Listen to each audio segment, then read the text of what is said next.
Hello दोस्तों, मैं अमरेंद्र आप सभी का स्वागत करता हूं आपके अपने YouTube चैनल जोरिया एकेडमी पे। तो दोस्तों, भारत के प्रत्येक नागरिक के अपने देश के प्रति कुछ कर्तव्य होते हैं। क्या आप जानते हैं कि आपके अपने देश के प्रति क्या कर्तव्य हैं? अगर आप नहीं जानते तो ये क्लास आपके लिए बहुत ही ज़्यादा इम्पॉर्टेंट होने वाली है, क्योंकि आज की अपनी इस क्लास में मैं भारतीय नागरिक के मौलिक कर्तव्यों को बताने वाला हूँ। तो ज़्यादा समय न लेते हुए क्लास को स्टार्ट करते हैं। सबसे पहले आपके माइंड में ये क्वेश्चन आ रहा होगा कि भारतीय नागरिक के मौलिक कर्तव्य मूल संविधान में थे या नहीं थे। तो इस क्वेश्चन का आंसर हम देखते हैं। तो यहाँ पे आप देखिए, पहले नंबर पॉइंट में दिया गया है कि मूल संविधान में मौलिक कर्तव्य नहीं थे। जब भारतीय संविधान का निर्माण हुआ था तो उस समय पर मौलिक कर्तव्यों को भारतीय संविधान में नहीं ऐड किया गया था। इन्हें 42वें संविधान संशोधन 1976 में सरदार स्वर्ण सिंह समिति की सिफारिश पर जोड़ा गया। अब आप समझ गए ना कि मूल संविधान में मौलिक कर्तव्य नहीं थे, इन्हें 42वें संविधान संशोधन के द्वारा जोड़ा गया था। नेक्स्ट पॉइंट में देखिए, दिया गया है कि इसे रूस के संविधान से लिया गया है। हमने अपने संविधान में मौलिक कर्तव्यों को रशिया के कॉन्स्टिट्यूशन से लिया है और इसे ना मानने के लिए हमारे संविधान में कोई दंड का प्रावधान नहीं है। ठीक, नेक्स्ट पॉइंट में देखिए कि भारतीय संविधान के भाग 4 के क में और अनुच्छेद की बात करूं मैं तो अनुच्छेद 51 के क में मौलिक कर्तव्यों के बारे में बताया गया है। भारतीय संविधान के किस भाग में मौलिक कर्तव्यों का जिक्र है? तो भाग 4 के क में। ठीक, नेक्स्ट पॉइंट देखिए आप कि 42वां संविधान संशोधन 1976 द्वारा 10 कर्तव्य तथा 86वां संविधान संशोधन 2002 द्वारा 1 मौलिक कर्तव्यों को जोड़ा गया।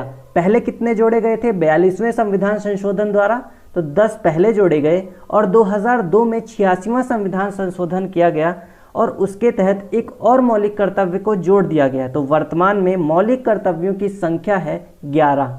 अब 11 मौलिक कर्तव्यों में से सबसे पहले मौलिक कर्तव्य को हम देखते हैं कि पहले मौलिक कर्तव्य में कुल 5 बातें बताई गई हैं।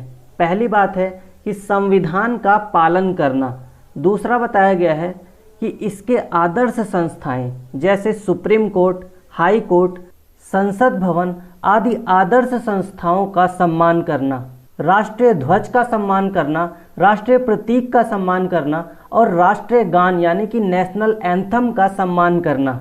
तो 4 चीज़ों का सम्मान करना है और एक भारतीय संविधान का पालन करना है। ठीक, नेक्स्ट पॉइंट में देखिए आप, सेकंड पॉइंट में दिया गया है कि राष्ट्रीय आंदोलन को प्रेरित करने वाले आदर्शों का पालन करना।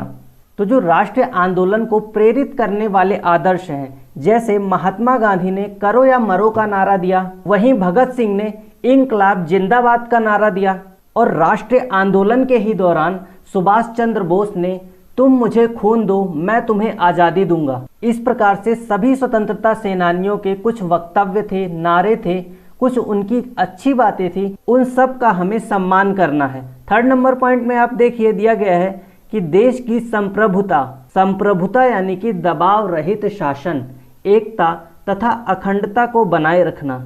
तो थर्ड नंबर पॉइंट कहता है कि हमें एकता एवं अखंडता बनाए रखनी है। जाति, धर्म, लिंग भेद आदि के नाम पर हमें खंडित नहीं होना है, हमें एकता बनाए रखनी है। ठीक, नेक्स्ट पॉइंट देखिए, फोर्थ नंबर में क्या दिया गया है? फोर्थ नंबर में दिया गया है कि देश की रक्षा करना तथा राष्ट्र की सेवा करना। राष्ट्र की सेवा करनी है और देश की रक्षा करनी है। नेक्स्ट पॉइंट देखिए, फिफ्थ में क्या दिया गया है कि देश के लोगों में मेल मिलाप तथा भाईचारा बनाए रखना।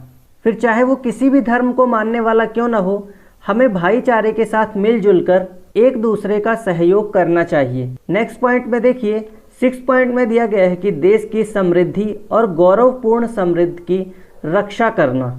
7 नंबर पॉइंट क्या कहता है? तो 7 नंबर पॉइंट कहता है कि हमें वैज्ञानिक दृष्टिकोण अपनाना चाहिए। नेक्स्ट पॉइंट में देखिए आप, 8 नंबर पॉइंट में देखिए कि पर्यावरण, वन्य तथा वन्य जीवों की रक्षा करनी चाहिए। ये भी हमारे मौलिक कर्तव्यों के अंतर्गत ही आता है कि हमें वन्य जीवों की रक्षा करनी चाहिए। आगे देखिए आप कि जो अपना 9वां मौलिक कर्तव्य है उसमें क्या दिया गया है?